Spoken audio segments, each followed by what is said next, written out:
Hello and welcome to your favorite show, Identities in Trouble, where we talk about important issues. And the month of April is an important month. And you look at this setting, we're very excited to be here. We're at Adult Rep Clinic, one of their offices at Parinyatwa. But I do not want to preempt everything I have to say about this organization. But I have my friend Trevor. Trevor, welcome to the show. Hello, Nyari, how are you? I am super well. So Trevor, Psalm 2021, as we begin the show, I need you to tell us what's going on and what that is about. No, it's all right. I think as you know already, ARC is a clinic that operates primarily as a service provider for sexual gender-based violence survivors. So in the context of SAM, let me just break it down a little bit. So SAM is Sexual Assault Awareness Month. And what then SAM has been commemorated for a very long time, and the purpose of it is to raise awareness on sexual assault with different themes that it holds every year. This year the theme is primarily focused on safe online spaces. And safe online spaces, the reason why we're doing this is because we appreciate the context in which a lot of people are now active online, whether it be on Twitter, Instagram, or Facebook.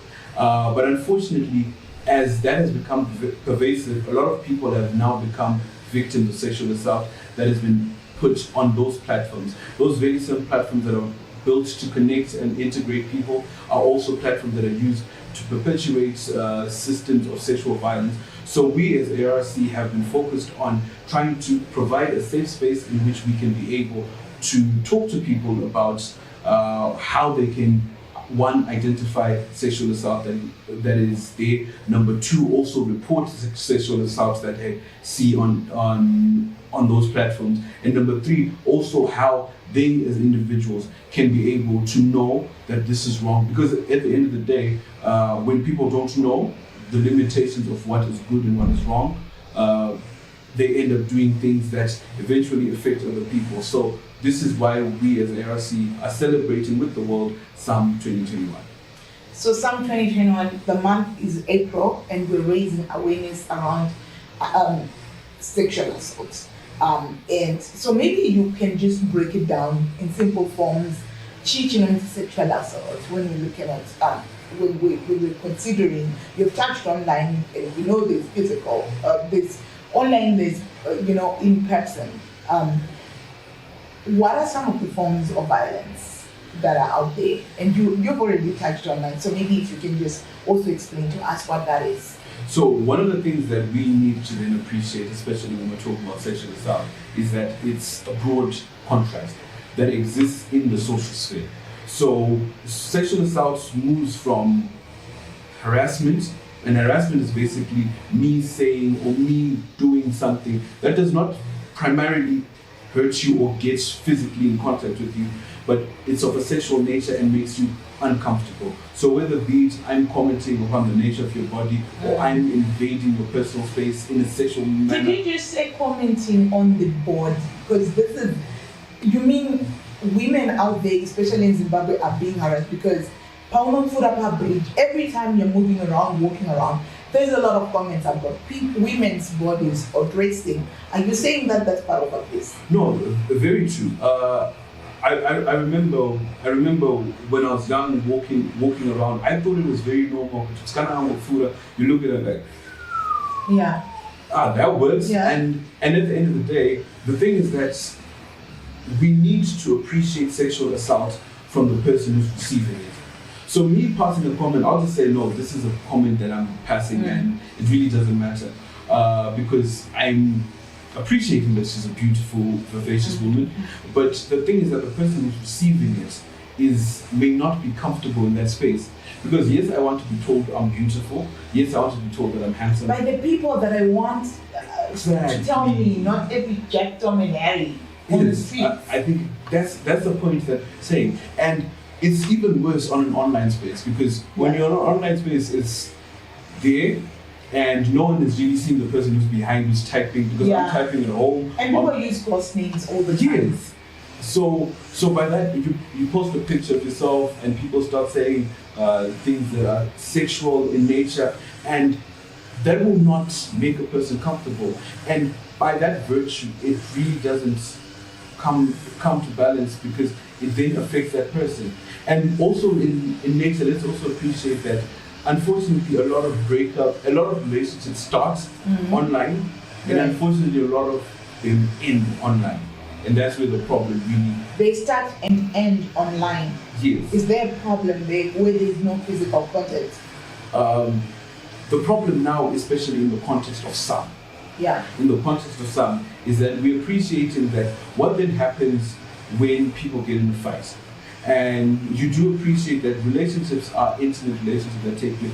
You share very private, intimate things about yourself, whether it be videos, voice notes, or even pictures. Photos, Yes. So by that, there is really no protection that you have if you share a picture. I'm not saying that sharing a picture is wrong when people are intimate together. But at the end of the day, there are people who don't then have boundaries after breaking up. Some people just go up and be like, okay, it's okay, the relationship is over. But some people want to then destroy the life of a person. I think currently we've seen a lot of pictures that have been surfacing on the gram, pictures surfacing on Facebook of people who they break up and then they post a sex tape, they post salute pictures, and what it then does is that it perpetuates that that person is a lewd or hyperly sexualized, which is not liked by our society, and then that person is shunned, and then that person gets in a space where they don't feel safe, they can't really go outside, and there are even cases, recorded cases, this is not something I'm saying hypothetically, recorded cases of individuals that then kill themselves because because pictures of them naked have been posted on Facebook or on the gram or on Twitter. So, Trevor, what you are saying is just so immense and it's very, eye-opening and revealing. I hope the men that are watching, even the women, the boys, or whoever is watching can actually learn that.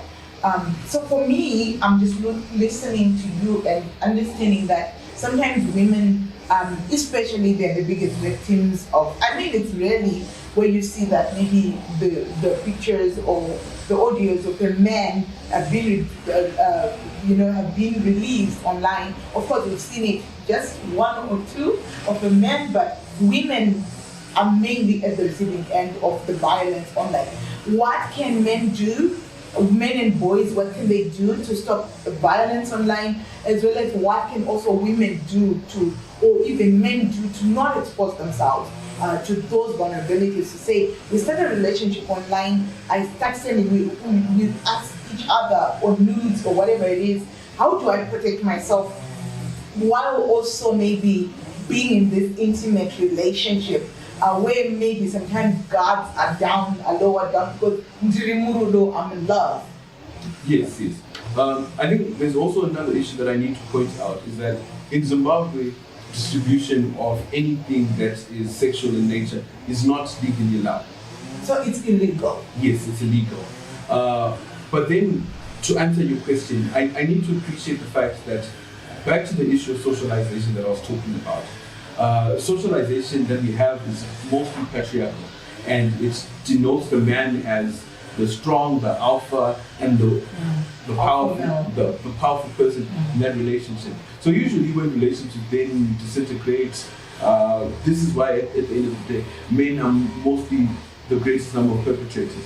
But we also need to appreciate that men are also victims of sexual assault, and they also need to be protected.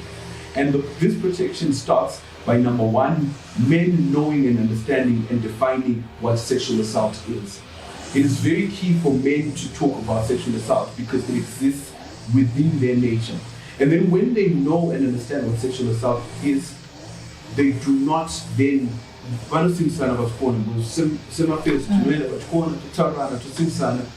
no, guys, let us not perpetuate sexual violence. Let us not perpetuate sexual exploitation that exists within the online space, because that's when you can hide and be like, no one knows who you are. You hide your IP address, using a VPN, you use a pseudonym, so no one really knows who you are. But at the end of the day, just the mere fact of knowing that it's wrong is one thing that man should do. And number two, using those online spaces, men should rise and talk about this. Because the moment you talk about this, we, number one, stop the violence that is taking place to the greater number of women as we describe. Number two, we protect those minute number of men who are also victims of sexual violence. And I guess at the end of the day, we can use those safe online spaces as the theme of Psalm 2021 says, to protect both the women and the males in these online spaces, because that's at the end of the day why as ARC we have a mission to stop all sexual gender-based violence in all its forms.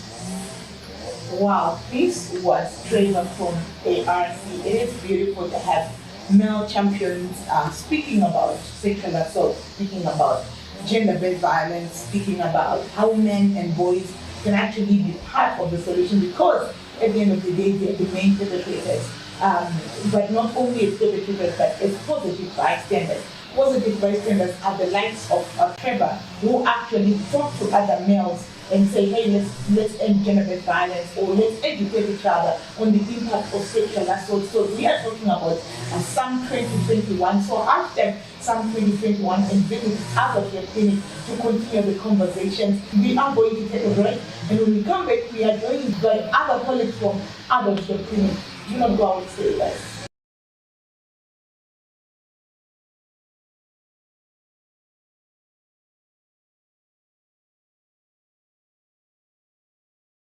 Welcome back to the Racial Identities on Shovel, where today we are at Adult Trip Clinic. You can see all this.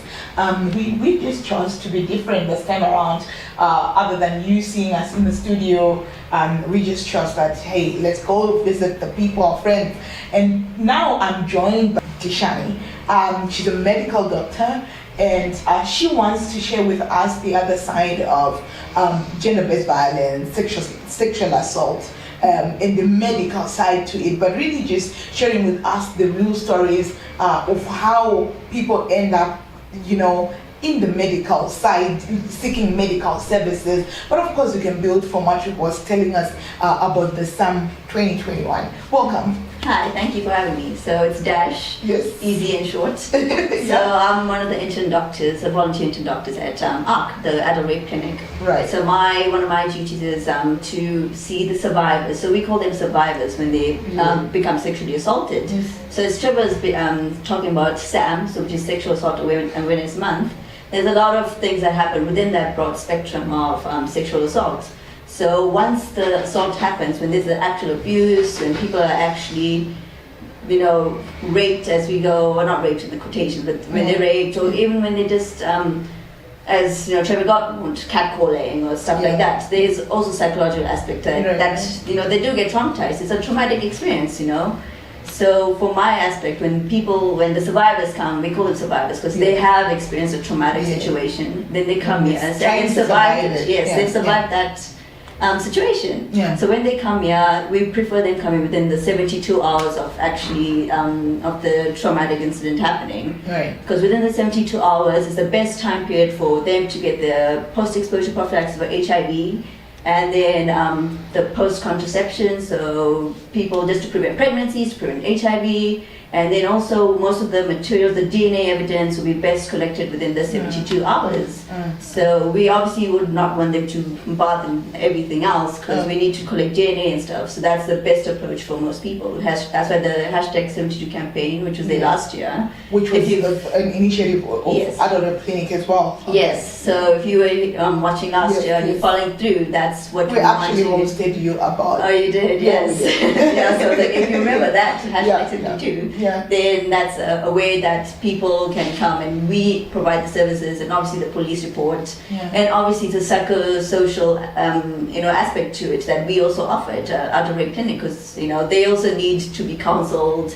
They come in a very serious situation and they need someone to talk to. Yeah. So one of the cases we had, so especially with this year's theme of building safe online spaces, and especially last year from COVID-19, people started doing online dating or talking to people over the phone. It was the easiest way, obviously. People get bored at home. Yeah. So obviously you've talked to so many people on online spaces. Yeah. So online dating was happening. Quite a few people, obviously, they're like, okay, we've been talking for 2 months. Now it's time to take to the next step. Yeah. Let's meet. The lockdown has been relaxed. Yes, let's relax. Let's go meet at my place, because we can't go to restaurants. Yeah. And then people will be like, yeah, I've been talking to this person for what, 2 months? Yeah, we got a good vibe. We got a good vibe. I Yeah. trust this person. Let's go. Yeah. And then they go to this place and maybe they're shocked because you've obviously known of catfishing, which has happened. I mean, so people can lie about themselves. They claim this 27, Yeah. but like what, 48 now, and then she goes to a 40-year-old person's house. Wow. Like it happens, and So you know, catfishing, if I must understand, Yes. is a process of lying, pretending to be someone that you're not online. yes, yeah. Maybe faking age, putting other people's photos. Okay, wow. Please Yeah, continue. that's. Yeah. I mean, obviously, I'm talking about Zimbabwe itself, but I Yes. mean, worldwide It's also, world- it's worldwide. Yeah, definitely. But obviously, I'm sure there's a few cases in Yeah. Zimbabwe. They are. Actually, I have. I know somebody who told me that during the lockdown, Yeah. they were. You know, it's weird. I mean, the fact that you're actually bringing it is quite amazing. This person is in Zimbabwe. They are actually online platforms that are created where you believe that you're chatting with someone of a certain age, and people are actually doing it. They're actually paid to do it. So, and I was like, why do you do it? And he was like, well, people want to feel good, want the fantasy. And I'm like, but the fact is, they don't know that they're chatting to a 23-year-old boy instead of chatting to a 40-year-old man. They're like, well, I get paid to do it. But yeah, I just wanted to bring my own context that I had in Zimbabwe. Yes. But of course, these online platforms are just not meant for Zimbabweans. They're actually global, because then you find that there's Zimbabweans, there's everybody there. But yeah. Yeah, definitely. As you were saying, I mean, I don't know if you've ever used some social dating apps, but if you haven't, I think I have. I've tried one or two, but I've deleted them. Yeah. so yes, I mean that's very common. Just if you go- experimenting. Yeah, of course, that's Yeah. you know what people do. So that's some of the scenarios that happen. So yeah, so most of the cases, when they go to the person's house, you know, they're like, okay, fine, they have their drinks. Some people do get drugged, which is an issue that we've actually seen. Like I was quite shocked. I'm like, oh, people do get drugged in Zimbabwe.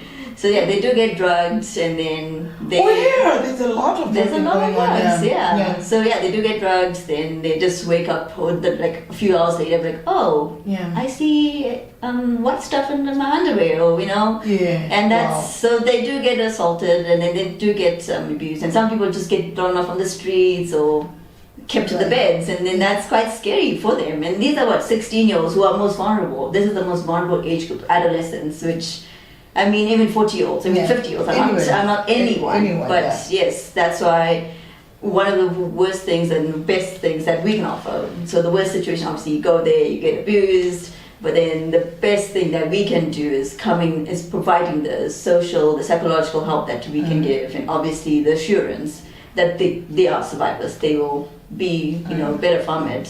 So yes, there's been a lot of stories recently too. I mean, I feel like they are more than what we see, because people are scared of coming and, saying their story. To not even, I mean, people feel like they'll be judged to say, Definitely. what, you went to someone's house that you met online? Yeah. But I think, so why is it important for someone to come to Adult Clinic and seek for services, and what sort of other services as a medical doctor do you guys offer here at Adult Clinic, beyond the shame, beyond the shock? But what is important? Why should I come when I went to that man's place, maybe, or that woman's place? Because also the women are actually, women it's now, of course, it still remains prevalent on women, but it's now across. Yes. So you go there, you see this man, you've entered their house, you can't, expose your shock to say, wow, you thought, it's a few women or men who really be empowered to say, well, but you're not the age that you told me that you will be. And so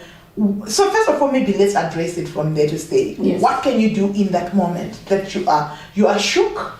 Then maybe you have failed to excuse yourself. Yes. Then you wake up with this stuff in your pants. Maybe a couple of hours later, you've been dragged. And possibly somebody's already left the house, they've ran away, or anything crazy has happened to you. Yes. Yeah. So most of the people report late because they're ashamed, because they feel they're responsible. But the thing is, consent is a major thing. Yes, you went to this person's house, as you said, they went to this person's house, they were shocked, but then they're like, okay, maybe fine, they were ashamed of their age. Let's give it a try, right? Yeah. That's most women think, or most guys thinking. And then most of the people come late because they're ashamed. But as I said, the hashtag 72, we as ARC, obviously we can't judge. We won't judge. It's consent is a major issue. Right. Yes, you have a boyfriend. Your boyfriend can even abuse you, which most people like. Yeah. You know, most people be like, no, that was my boyfriend. Yeah. But even your boyfriend can literally, there's no consent. I feel like we should just keep talking, just record 30 episodes, just telling people that your boyfriend should not rape you. Your Yes. boyfriend should and can rape you and should not. Yes. Yeah. No, you're very right. And then people are ashamed. And then it's like, it's something that you should be able to freely come here. We, as ARC, or even go to your friend first and then come with your friend to ARC. You know, you do need support system, someone you're close to. And then as ARC, obviously, we're not going to judge you. Yeah. We're going to offer this, the help you really need within the time you need. Give you your post-exposure, your post-contraception, and then you get your DNA if you really want to take this person to jail. And then obviously the major issue, which I feel most of them need, is the Psychosocial. Yes, definitely. Counseling. The counseling, they need that. That is something that, as you will see in the next episode, like that is something that people are really, that they really need. They obviously like stuff it down within themselves, but this is something that will build up. It will affect their life in the future. Even 10-year-olds that do get raped, it's going to affect their 20-year-old life self or 30-year-old self. 70-year-old. Or 70-year-old self. So that is, something people don't realize. They're like, and then most, even in African families, Indian families, I'll include myself, like everybody, like most of the worst victims are the family members that are the perpetrators. Yeah. Which affect the survivors. So then most of the people are like, no, this is a family member. We can't do anything. But those are the main people. Those are the main perpetrators that we've experienced here. And I've, in my short time being here, I've seen it like literally every day. Actually, research actually says I think about 75 to 80% of sexual assault or any form of abuse is the person they know, likely relatives. Boyfriends, a lot of it, boyfriends, intimate partners. Definitely. So what would you like to say as we end this segment? I would like to say, be yourself, but also be cautious. Have someone that you trust, and I mean, trust obviously built over time. Right. But consent. And so I thank you for mentioning what yourself. Is consent. What is consent quickly? Okay, consent is basically when you're giving someone the right to do any activity. So if someone wants to kiss you, they need to say, "May I kiss you?" I know it's going to be funny to say to your boyfriend, "No, stop, ask me," or "No, stop, ask me if you want to remove my clothes." But it's respecting yourself. So consent is giving someone the right to agreeing. It's an agreement saying yes, I agree. Let's go to the next step. Kiss, let's live together. Yes. So I think it's very important that we really unpack. I know in the next segment we're going to have a young woman as well come in and talk about her own experiences. But I feel like it's critical that people understand consent, even in a marriage situation. That it's not always that your husband has to grape you or always has to sleep with you. You have to be feeling like it. And I think, like as you rightfully say, that it's not always about your pachivan chedu, like in our culture. Your love is not always going to say "may I" all the time. But there is action. There is always action that says when you are going to your person, you can actually see resistance. When someone expresses resistance, stop. You will know when someone is not ready. You will know when someone is saying, "Please do not," or I'm not happy, I am not well, I do not feel." Even when you have started having sex, people need to understand that someone can actually say, "Yeah, let's have sex." Maybe a minute or something into it, if they say no, it's a no, stop. If you continue, it's a rape. Dash, do you want to say anything else as we wrap up the segment? Thank you for having me here. But I am a gender-based violence advocate. I'm very passionate about it. I hope you can see it. And if you have any questions, I'm free to answer them. So absolutely. Instagram, and go for it. Absolutely. And I think it is one key thing that you bring out, the fact that the issue of gender-based violence is across culture. It's not just in black communities, or it's black, Indian, white, everywhere. And it's beautiful that we have good representation. So if from whatever culture or whatever tribe you want to be part of identities, let us know, number one. And number two, do follow other clinics, other clinic online, you will definitely hear from Dr. Dash. Yes. Here. Yeah. Let's take a quick break and we'll be back shortly.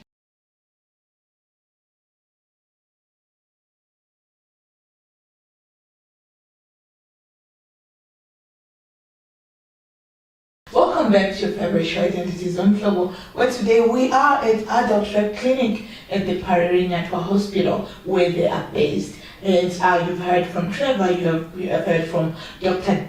Dash. Now I'm joined by Madam Monica, a young woman who's also a psychologist. And we really want to understand that, okay, these guys have told us about the types of abuses that we come across online as we are commemorating SAM 2021. And I know she's going to touch a little bit about that, what that looks like, what we can do. I hear there's denim wear and stuff like that. She'll touch on that. But she's going to really zero in on psychosocial support or psychological aspect of abuse. Madam, so when I come here, what am I to expect at Adult Clinic? Okay, so thank you, Nyari, for having me. So here at Adult Clinic, we offer, as Dash said, we offer medical support. We also offer psychosocial support, which you are very passionate about. Yes. So on psychosocial support, we have the psychological aspect. We also have the social. So when survivors come here, when they are traumatized, when they have like the trauma from the rape incidents they could have like experienced, be it online abuse, I know Trevor mentioned about that, or maybe the actual abuse. But what everyone, as Zimbabweans and the world at large, we have to know that the online abuse that is experienced by the survivors online and the abuse that is experienced physically, they both result in trauma. And when I'm saying trauma, those are intense emotions and feelings, thoughts, or psychological stress that can interfere with one's daily activities. Let's say you have been raped, or you have experienced online abuse, maybe sexual harassment, online abuse. Like recently we've been in the COVID era, no movement, dating online, chatting online. Yeah. So when you come here, when you are traumatized, you expect to like get that relief from the distress that you have. So when survivors come here, first we do the intake. We have needs counselors here. They do the intake. They assess whether your stress is only needs counseling or you need psychotherapy. That's when they refer survivors to us psychologists when we do them psychotherapy. Right. So when we are doing psychotherapy, basically we are trying to help survivors accept whatever abuse they experienced. So to accept them and then to develop positive coping strategies on that particular incident. So I mentioned trauma. It can be distress. It can be anger issues. I want to develop a harsher even if someone talks to you.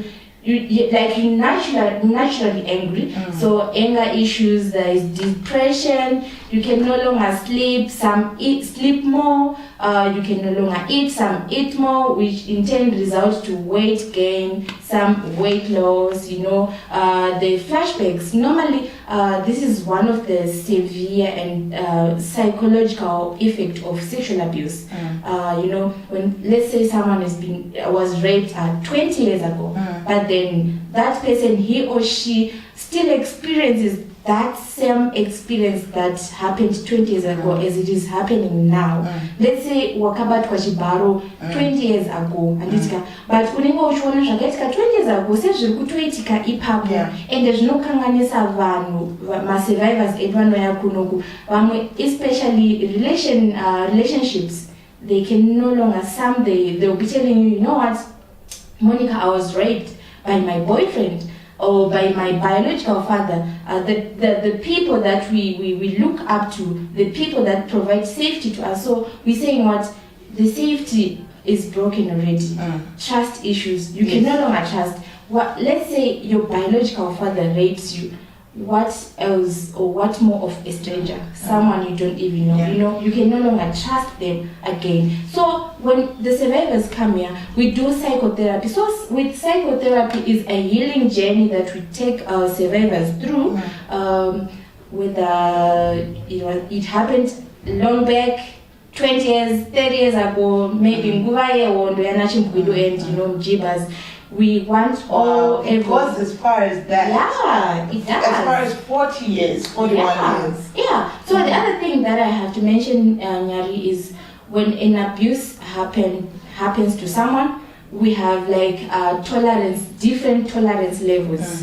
So when we react differently. Some they react immediately soon after the event, and then some they take time to like digest. Our mind and our body, they are connected. So one more thing I can brag about the psychologists that are at Adult Rape Clinic. We are the only psychologists in Zimbabwe that offer psychosomatic therapy. What is that? So when we're saying psychosomatic therapy, we're saying it's therapy that involves the mind and the body connection. What you are thinking and what you are feeling soon after after the rape incident. You see, someone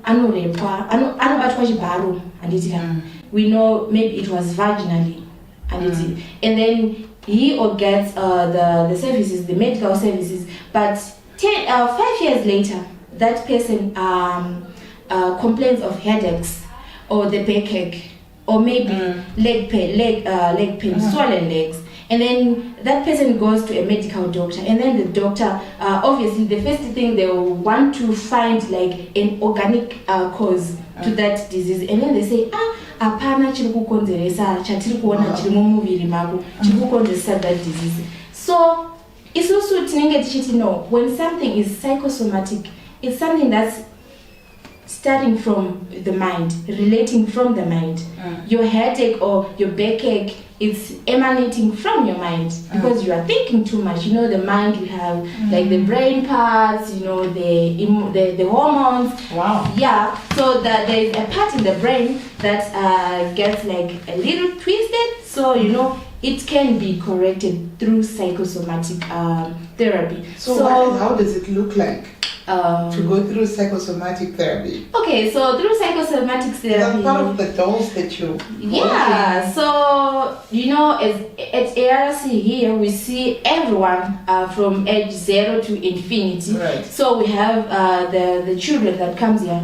We do art therapy. So with art therapy, we use the dolls. We give the children the dolls, and then they play with the dolls. So you can the dolls. And this, what is this? Those are stones. Like this? Yeah, so those are stones. We use these with adults. Matching. It is matching. Yeah. So we use these with adults. The adults, you can just hold them. I actually feel like keeping holding it. Yes. So when you are holding that, like I said, we do the psychosomatic. We want your trauma to be released through your body. So when you're holding that stone, there is a different sensation that you feel. No.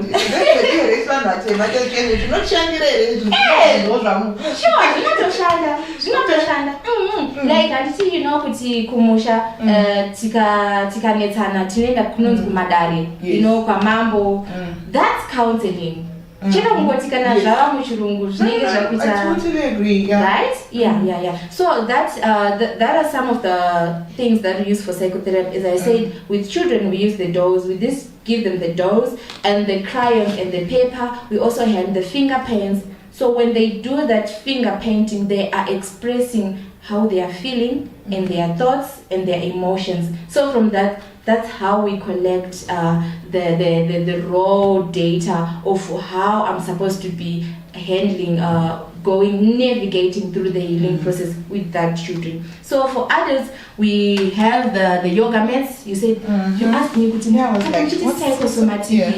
does that really mean? Yeah. So we also have the yoga mats and the yoga balls. We invite our survivors to come for, we call them individual psychotherapy or group psychotherapy when people of the same nature, let's say we are at a clinic, right? Those who were sexually abused, both men and females, children, even the elderly. So when you lie on the yoga mat, we do what we call guided meditation. So with meditation, you'll be playing like the calm music, and then we'll be encouraging you, guiding you to like welcome every thought that's coming to you, because some of them, when they get raped, they tend to suppress those emotions and feelings, because especially for the men, they say, oh, if I go report this case, what will the society say? Because men, societally, they are socialized to be strong, men don't cry, big boys don't cry. So especially for the men, they tend to repress their emotions. So when they come to ARC, we use these yoga mats. You sit on the yoga mats, we do guided meditation, we encourage them to... But one of the things we say is guided meditation, because I know a number of people who are suspicious about yoga in our culture. Is there something that's even part of our culture? I'm just thinking, just being proffering on behalf of people. Yeah, so it's a yes and no, Nyari, sorry. Some, they don't understand. They'll be telling us, the survivors that come here, at first they were saying, we don't believe in such, does this thing really work? But when you are doing it, when you are in the situation, in that moment, it helps, because some, they actually break into tears, and then you say, oh, okay, they thought they dealt with this issue, but it's still affecting them. So meditation is just simply something that's not attached to any religion, but it's just a process that you take on your own. Yes. Yoga is got nothing to do with any religion, but a way of dealing with stress and trauma. Yes. Okay. Yeah, true. And we also have some of the equipments that we use at ARC. We have the resistant bands. This is for you to release the trauma that's in your body, because we believe that everything that happens to a person, it stays in the body. So more and more, and then you advise me to continue at home. So that's like a good question. It's not something you get one day. Yes. So kana ukaya kuno kuku clinic tinokudzidzisa kuti unoita sei. We also give my survivors my homeworks, tasks that they can do at home. For the meditation, it's not something chokuti unongoita kawana. So we have processes one. How many sessions can a patient here at other clinic come for? The ones I'm put here, this one was traumatized. Yeah. Okay, so when you come here, the first day it's the initial stage, yes. And then we book you the following week. So we want every week, one day per week. For how long? For as long as Wapora. Alright, so you both can see, the counselor and the survivor can feel like, nani. Okay. I do think that Monica will need another long talk about just the process of going through this, because I think in our culture, just because people don't take time to heal, and therefore I think that's why we have a lot of women who are angry. A good man, someone can get married to a good man, traumas. And I want to believe we're focusing today on sexual abuse, but I think there is more. Because also online abuse, I go sexual, psychological, deeper to say you may not have been penetrated. Yes. Maybe but trauma, you are also moving around giving other people because you were traumatized. And I do think that we probably will need a follow-up on that to just dig deeper. And well done for the work that you guys are doing at other clinic of looking after Zimbabwean citizens, women and girls as well as men. Do you have something you want to say to us as we leave the show? Okay, so something that I would just say before we end this session is, as Adult Rep Clinic, we're also doing what we call the Denim Day. Yes. It's on the 28th of April. Right. Yes. So this Denim Day is something that's done worldwide. Yes. And we also thought, it's something good. It's also right. So with Denim Day, we wear the jeans. Jeans, I don't know, head to toe, jean shoes, jeans, yes. Ooh, jean shoes. Denim, yes. Or maybe whatever you have, right? For us to participate if you want to. Yes, definitely. I'm encouraging everyone to join us on this day. So we wear a denim in a way of supporting our survivors.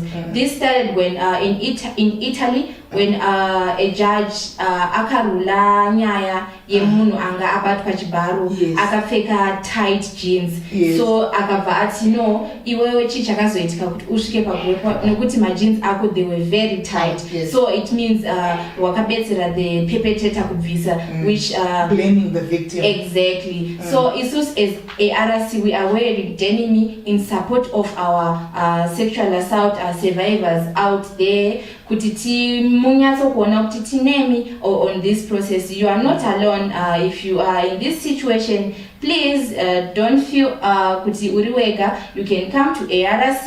When you are not in Harare, you can also contact us. We have our toll-free numbers. We are on Facebook right now. Yes, we are on Facebook, we are on Instagram, we are on Twitter. You can text us and we can provide the emotional and psychological or even medical support that you need. Amazing. I think we are going to make a plan. We totally are going, because Identities Media, we are totally going to partner with you guys and support the work that you're doing, especially when we're looking at the Denim Day. Just to say that I was quickly, was that overruled? Because I think I read about that. That judge who said, then you assisted the perpetrator. What was the end of that case? How did it end? Okay, the end of that case, the perpetrator won the case.